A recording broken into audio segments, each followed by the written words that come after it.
With Jack about the Loogootee Lions and, of course, the outcome of the Washington Regional yesterday. Let's run down the regional scores from last night in the championship games. First of all, up at Anderson, it was Anderson winning over Northwestern, 85-67. At Columbus, it was Columbus North, 52, Shelbyville, 42. At Connorsville, South Ripley came out the winner there over Lawrenceburg, 63-62. At Elkhart, it was Warsaw, 58, Whitco, 55. Of course, during the afternoon round, it was Whitco that sent Argus to the sidelines and ended their long winning streak.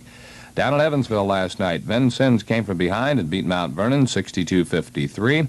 At Fort Wayne, it was Fort Wayne, 62, Concordia, 36. Up at Frankfort, it was Brownsburg, the champion, 44-40 over Western Boone. At Gary, it was Andrean, 79, Whiting, 71. At Indianapolis, Howe ranked 4th in the state over Chittard, 69-51. Up at Lafayette, Kankakee Valley, 54, Harrison, 47. At Marion, the Giants are still alive. They're hard to beat on that home floor. Marion, 78, Homestead, 47. At Michigan City, it was Valparaiso, 81, Michigan City Rogers, 68. At Newcastle, Shenandoah, 52, Jay County, 46. Over at Seymour, Floyd Central, which had beaten New Albany during the afternoon round, came out the winner, 86-81 over Charlestown. At Terre Haute, Brazil, which shocked Terre Haute South in the afternoon, won the championship over Cloverdale, 58-56. And, of course, at Washington last night, it was Loogootee winning over Crawford County, 61-53. So, next Saturday now, we're down to the final 4 sites, 16 teams left in the Indiana High School tournament. And at Fort Wayne, it will be Fort Wayne with a record of 20-6, taking on Warsaw, 20-4. In the second game at Fort Wayne, it's the Marion Giants, 23-2, taking on Valparaiso, also 23-2. At Indianapolis, South Ripley, 21-4 versus Shenandoah, 23-2. At Indianapolis in the second game, Columbus North, 14-10 versus Howe of Indianapolis, 25-2. Excuse me, at Lafayette, it's Anderson 15-10 versus Kankakee Valley 24-1. And Brownsburg will take on Andrean in the second game. Brownsburg is 16-9, Andrean 21-3. Down at Evansville, Jack Butcher's Lions will be tangling with Floyd Central in the opener. Of course, Loogootee now 22-3, and Floyd Central is 20-4. And Vincennes will play Brazil in that second matchup at Evansville. The Alices of Gunnar Wyman 22-2, and Brazil has won 14 while dropping 11. Yesterday at the Washington Regional, of course, some very, very exciting ball games from a fan standpoint, and I think they got just exactly what they paid for, Jack. Although a couple of 7-point spreads there, they were tight all the way right down to the final moments. Well, yes, Bob, I think anybody that went to the games or either listened to them on the radio certainly got their money's worth. We had a lot of fun last night and yesterday after those games were over, and some of our fans made the statement to me, essentially, thanks for a very, very entertaining day, and certainly is very entertaining and very rewarding for the Loogootee fans, but, all good basketball fans had to enjoy that type of basketball. Well, in the opening game, it was Bedford North Lawrence, which came into the tournament with the best record by just a game over Crawford County and the Loogootee Lions. And Bedford had been playing strong basketball all year. That's for certain. And Crawford County, Jack, I'm sure that in the part of the ball game you watched, you just had to feel a little frustrated for Crawford County. They would get within 1, and then Bedford would go out to 5. And actually, they only led, I think, 1 time during that ball game, other than at the end. And I'm sure that Terry Enlow and his ball players had to be a little bit mentally drained after that comeback. Well, that's true. But Bedford has and really is a real fine basketball team, and many times, when you go through a season with the record that they've had, sometimes when you get into the tournament, something happens. Maybe you've peaked at the wrong time or whatever, and things don't go right for you. And as far as Crawford is concerned, they may have been drained, but I don't know they could have been any more drained than Loogootee Lions. Crawford at least got the couple extra hours rest, which I think is important in tournament play. The fact that Crawford County, and I think that victory was really significant in the fact that they lost Doug Pearson, in the second half with that ankle injury or leg injury, and I guess it was put into a cast between sessions, and he's going to be out of action for 6 weeks or so, and I'm not sure if he plays spring sports. But for a ball club to overcome that kind of adversity certainly shows the type of character they have. Well, we heard all along that they were 7 or 8 deep, and the kids that played that night and took over for Pearson certainly did an excellent job because, on our game, I thought it was there for quite a while. It was a shootout at the OK Corral, and we couldn't, if we tried to sag in inside, they'd dump it in from outside. If we went outside on them, they'd throw it into their center, Mitchell, and he was uncanny, and our kids came down and matched them basket for basket pretty much throughout the game, and fortunately we got the lead when we needed it, and things started falling our way.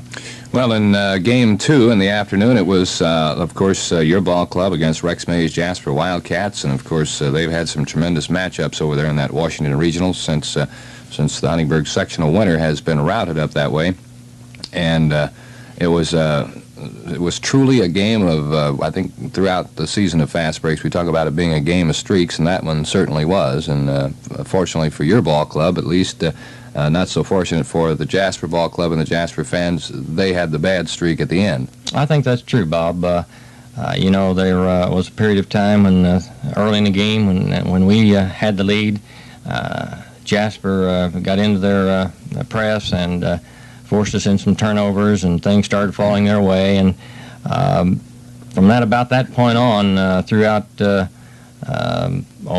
next, until maybe the last 5 minutes, everything seemed to fall right for them. They got the calls, they got the lucky bounce on the around the rim, and it went in, and all those kinds of things. But it just seemed like when we put on our press, the whole thing turned around.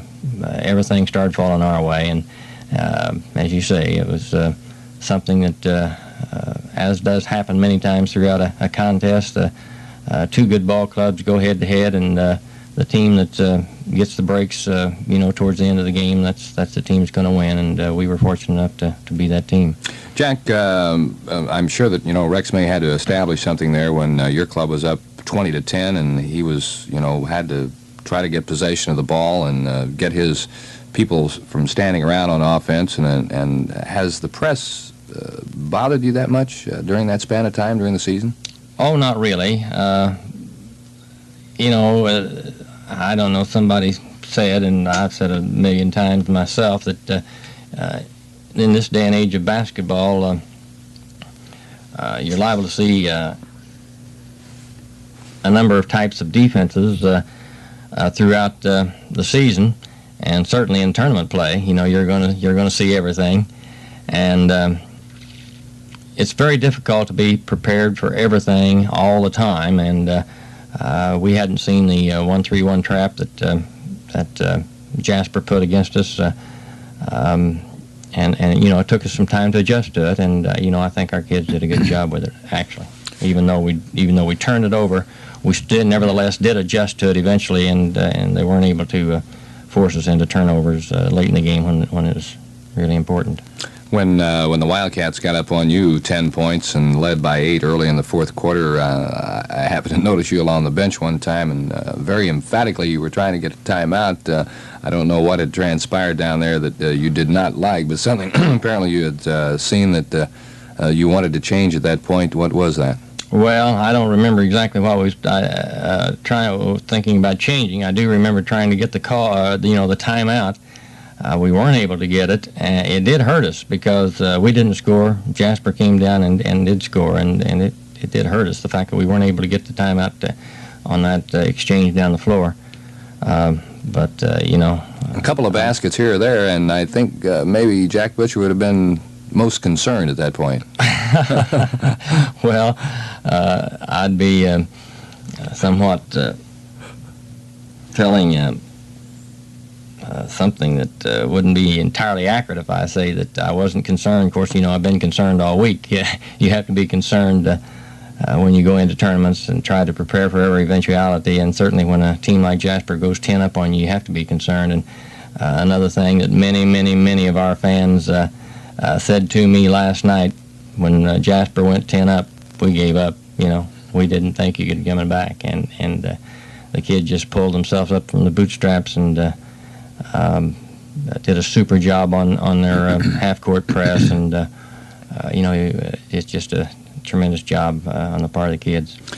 I think one of the most phenomenal things about that particular ball game in the afternoon, Jack, was the foul shooting of the Loogootee Lions. I don't know, maybe you have, but certainly any time a ball club shoots 100%, 19 of 19 at the free throw line in tournament play, that's a very important aspect of the game, because I think personally, in the years that I've followed basketball, they seem to call them a little closer in tournament time, and a foul line is going to sometimes make you or break you. Have you ever had a club that shot that many free throws in a game to hit 100%? Well, I think probably the 75 team, they may have went through DeSema State and maybe even in the state finals, or at least one game in the state finals without missing any. So I'm sure that we've had some clubs that have gone 100% from the line, and I'm sure the 75 club did. As you indicated, free throws are so very, very important. One could probably go through the box scores in the paper or in most scorebooks, and especially in tournament play. And the team that hits the free throws, is the team that's usually going to win. I mean, a lot of times there might be one or two field goal difference. But if you look down at that other percentage, that free throw percentage, many times that can make a difference. And especially with our style of basketball, you've got to hit your free throws. And the beautiful thing about that is the fact that we haven't hit our free throws that well this year. I think Bob has been in the mid 80s all year. Maybe one of our other kids has been close to 70%. But other than that, we've been down low 60s. Which is, just kind of unusual for Loogootee basketball teams. But as I knew we would have to do if we were going to be successful in tournament play, the kids started hitting the free throws much better, both in the sectional and in the regional. So, we were extremely pleased with that. Well, yes, and as a matter of fact, I have your statistical sheet that we were using yesterday afternoon, and here's Richard Birch, who in the afternoon hit 8 of 8 from the foul line, had been averaging 57% on the season. J.R. Doyle, about a 67% shooter, 2 for 2. And Ryan Templin, who came into the ball game after Ackerman had fouled out, hit 2 big foul shots for you. And, of course, Ryan had not really gone to the line all that much in varsity competition, at least. But I notice he's a 58% free throw shooter, so as you alluded to, certainly the pressure foul shots did come to play. Crawford County last night, and of course, they were the defending regional champion, and I know they came in there thinking that they very possibly were going to repeat. And going into that ball game, you already mentioned the fact that Mitchell was of concern for you. What other concerns did you have about the Wolfpack? Well, I really hadn't got the opportunity to see Crawford County play that much. My assistant, Keevan Biggs, scouted around and found out some information for us all last week, and as well as he did, the other teams in the tournament. We knew that they were quick. They had good outside shooting. That they had some depth. They could go 7-8 deep, and could put some pressure on you and force you into turnovers. That just an all-around fundamentally sound basketball team, a well-coached basketball team. And when you have that type of ball club that you've got to go up against, sort of like they say, shut the door, they're coming in the windows, and shut the windows because they're coming in the doors. And that's the way I viewed that situation last night. We felt we could sag off some of those people, but as soon as we did, they put it in the hole, and we go out to cover their outside shooting. They take it inside to Mitchell, and I thought Mitchell played about as well as I've ever seen him play. And it's just that our kids played a little better. I think someone said some sports writers are telling me that we only missed one shot in the entire second half, and they wanted to know if we've ever had a better second half, and I don't know if we've ever had a better one, but we've had a lot of excellent basketball teams and basketball games along the tournament trail throughout the years, and they've had some super basketball games and halves, but certainly that would have to rank among the tops. Well, that is absolutely true. In fact, when I was reviewing Bob Boyles' shooting chart here this morning, as you recall, when you came into the studios, we had the tape of the game up. You hit your last 4 shots of the first half, your first 4 of the second half, and missed one, and then you strung a whole string of them together, which totaled up 16 out of your last 17 shots in the ball game, counting the 4 in the first half. And the only one that was missed was on Riggins' steal and a driving lay-in. Yeah, well, Jimmy did take a ribbing on that, and but I want to tell you, we've had a lot of kids that has made some super assists over the years, but Jimmy Riggins made 2 yesterday in the regional that will always stand out in my mind. So they talk about photographic memory, and I used to marvel at people that would have a photographic memory, but in some of the great tournament victories that we've had over the year, many times I can flash some of those scenes back in my mind. And the lob pass that Jimmy made to Bob in the afternoon game, right, that Bob put in the hole, and it either put us 1 up or 3 up. That has to go down in one of the greatest assists in LHS history.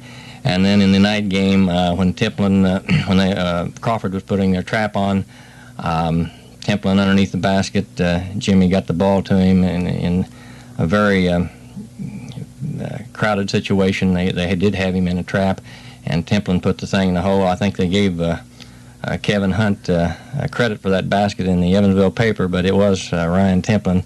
And my wife was telling me this morning that Ryan's mother has now decided that she's going to start calling him the super sub. Well, that certainly was. As a matter of fact, we call it, or I call it, I shouldn't say we, I call it Ackerman to start with, because he had 2 backdoor bunnies prior to getting that cramp in his leg. But we did correct it on the air. And I think one of the other phenomenal things about yesterday's tournament play was the shooting of Richard Birch. Not so much throughout the game, but if you recall, he had that shot right before halftime when Jasper had gotten the 1-point lead on you, and he put it up with 1 second and hit it, which gave you a 1-point lead going into the dressing room. Last night, in reviewing the tape of the game, he hit one with 5 seconds left in the first half, and again with 5 seconds left at the end of the third quarter. Mm-hmm. Well, our kids do a super job at that, I think. We have a few little offensive movements that we make in that kind of situation, and of course part of it involves Bob cutting to the corner, and as they say in football, student body right goes to him, and that gives us an opportunity to make some other penetrations in there, and Richard does a good job at that. All right, we're going to be back with Coach Jack Butcher, but right now let's pause for these 3 messages. Start your day, wrap up Washington Regional, and Jack, before we get into talking about your next opponent in tournament play, of course, you've been very familiar with the semi-state level over the last 10 years or so, and this is a little bit different time of year as a coach and as a ball club, and getting this far into tournament play. It's almost a mother-type thing that you try to keep the kids, mainly, I think, from getting all awash in the hoopla that's going on in the community, which I'm sure there was plenty of that last night. Well, Bob, that is very important, and it is a concern for coaches in making the plans that hopefully will be the most appropriate for the success of the team. And many times, what a coach will do, the decision you make can very definitely influence the outcome.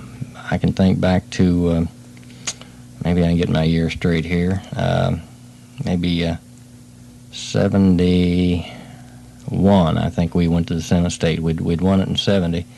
In 70, won, I think we ended up at the Holiday Inn motel between games, and it was a zoo.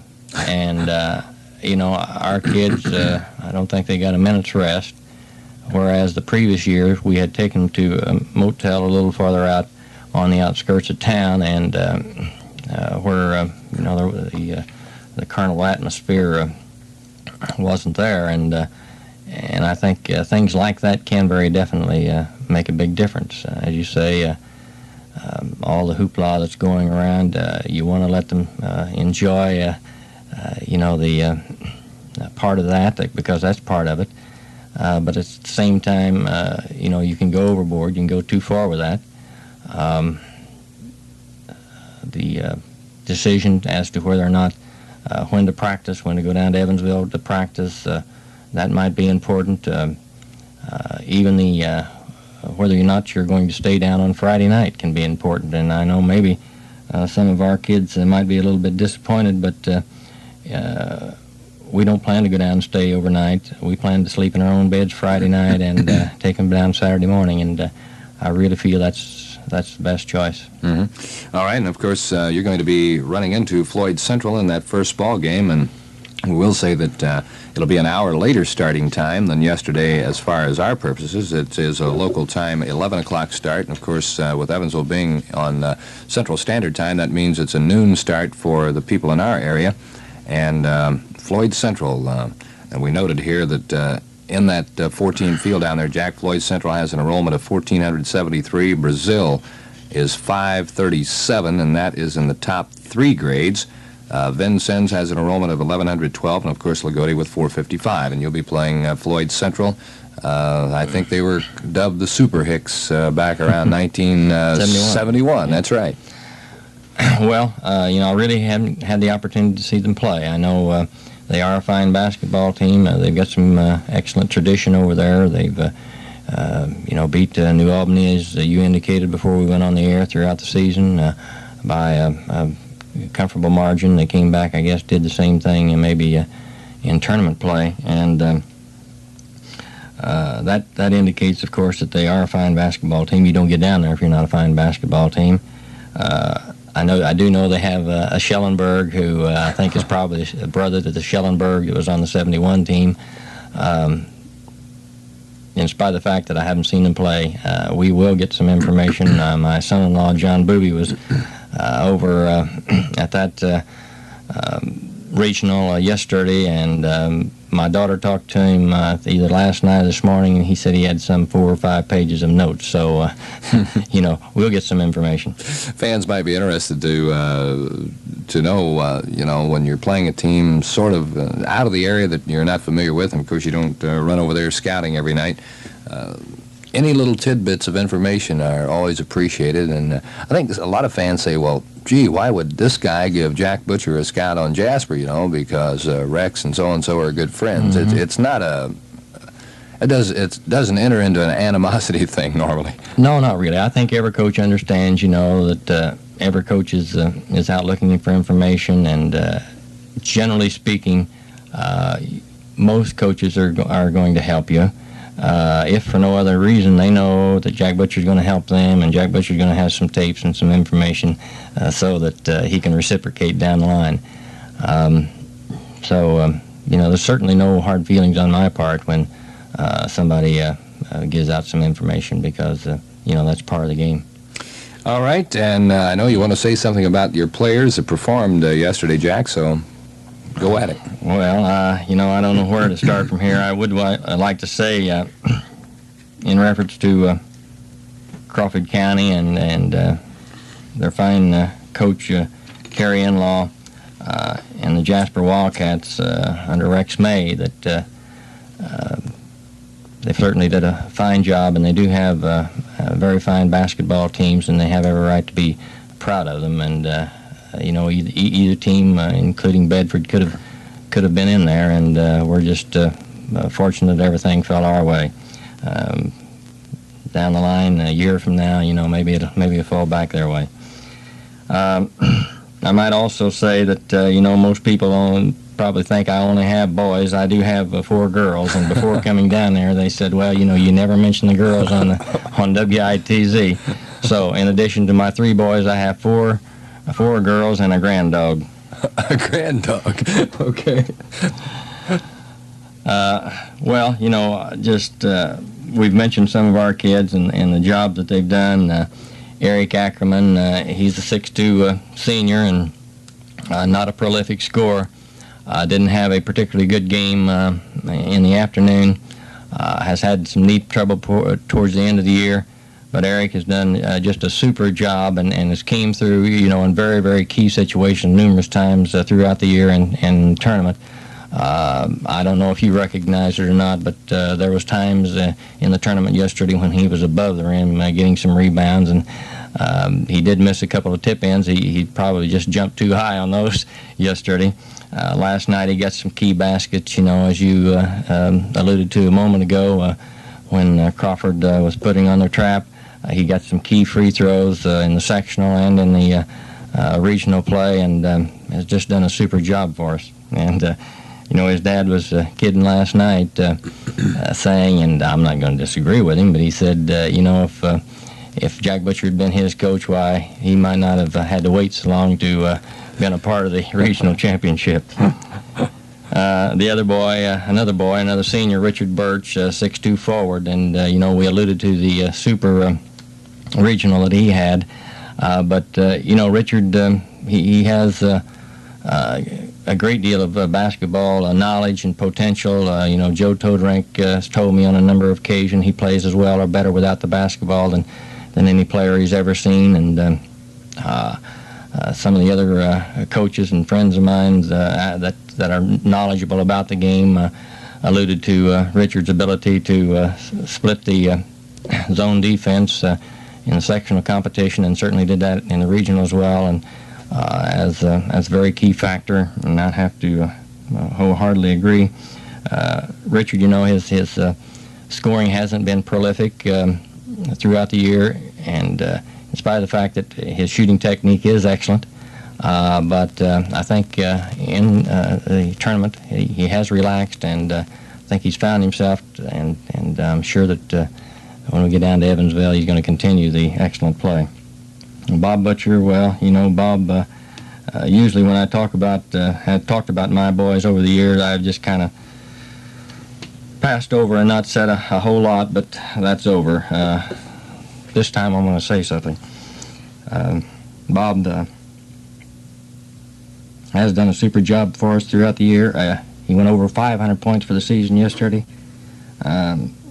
He set a score record this year of 43 points from the field. He shot over 80%, probably in the 88 and 90% from the free throw line. He's probably the best scoring guard in the history of Loogootee High School, maybe not total point-wise per career, but from the standpoint of maybe one season and field goal shooting percentage. Before the section, he's shooting 54% from the field, and he hasn't hurt that much throughout the tournament. He's handled the stacked defense better than any guard we've ever had. We had Junior G, they'd throw the stacked defense on him, and by stacked defense I mean the box and one. He's handled that better than any guard we've ever had. Yesterday, Jasper had the stacked defense on him, still scored 20 points. So, I just think he's a super ball player. He's handled it with class, and I can't be prouder of him. Let's see, J.R. Doyle. Well, J.R., we have a lot of fun with J.R. He's our 6'5" center. We were kidding him numerous times throughout the season. WITZ alluded to the J.R. as the most improved basketball player in Southern Indiana when we played South Spencer, and for 5 games thereafter you didn't know he was on the floor. So, but J.R. found himself and has played some real fine basketball for us. So, well, what's he do? Well, no, he don't score prolifically, but he gets some key rebounds. In the sectional, he got a key rebound and put it back in the hole at a very, very important time. He's had some key free throws. Does a very adequate job on defense, even though we put Birch in the center playing. That I heard a joke one time that, boy, my kids are really great outside shooters. It's too bad the game is played indoors. Jimmy don't always hit the outside shot, but there's been times this year when he has hit some key baskets for us and forced them out of the stack defense on one occasion. I think maybe in South Spencer. As I said a while ago, 2 assists that he made in the tournament play yesterday has to rank among the best ever. He's a very good defensive man, good quickness, and he's just a real fine basketball player, and as are all of these kids, excellent kids. Well, we can move on down with our first substitute off the bench, or at least it has been a first substitute in tournament play, and that's Ryan Templin. Ryan hasn't got a lot of playing time. Very few of my substitutes have, but in sectional, he had to come in for a championship game of the section. He had to come in for either Birch or Ackerman because they both filed out in the championship game. He hit some key free throws. He hit a key free throw or 2 last night when Ackerman was out. He got a key bucket. So he's done a real fine job for us, in spite of the fact that, as I said, he hadn't really played that much. Another substitute off the bench is Jim Matthews, and I don't think Jim got in at all yesterday, but in the sectional, he had to come in the championship game. Obviously, they're going to deliberately file, the substitutes, and Jimmy stepped up there and put a couple of free throws in the basket that were very, very, very important. Our other kids going down the line would be Rick Schneer, who's a sophomore, Darrell Street, who's a junior, Greg Taylor, who's a senior. Well, no, Greg, hasn't got to play. I think he only got in 6 seconds last night, but those kinds of guys can contribute a great deal to a basketball team, the morale, keeping the other kids loose, and rooting for them when he's sitting on the bench and doing a super job in practice. And I think I've had 3 or 4 of the Taylors and a couple of these brothers, in other words, that played on the teams in the past, and we really appreciate the Taylor family. David Weiniger is a sophomore that we've moved up to our sectional lineup. David can be a real fine basketball player. He didn't get much varsity experience this year. But in practice last week, we made him Ballinger, and I tell you, there for about half of our practice session, he was putting them in like Ballinger can from time to time. The one boy that we took the regional was Kevin Hunt, also a sophomore. We're looking forward to Kevin coming along and playing some fine basketball for us. Didn't get in the tournament, but he did get the privilege and the experience of just being there. A kid that we took to the sectional in place of Hunt is Gerard Cobb, and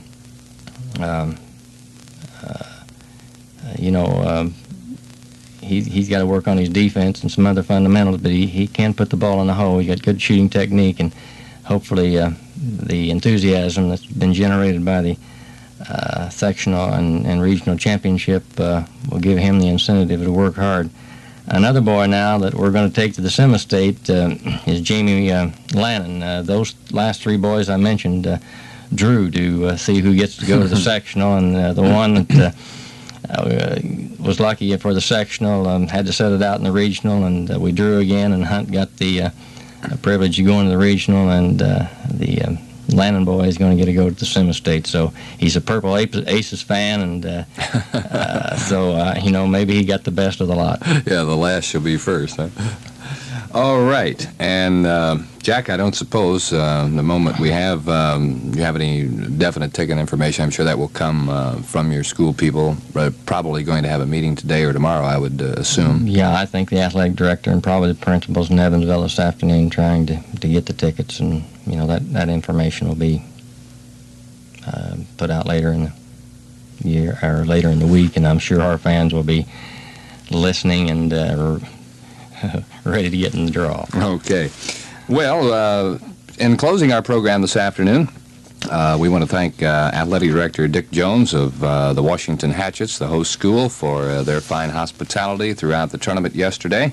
And also, as a final comment, our WITZ All-Tournament team includes Jim Riggins, Richard Birch, Bob Butcher of Loogootee, Danny Mitchell of Crawford County, and John Beaver of Bedford North Lawrence. Jack, on behalf of the WITZ sports team, good hunting next Saturday. Thank you very much. Jack Butcher's been our guest today. That's our show. Bob Simmers bidding you a very pleasant good afternoon.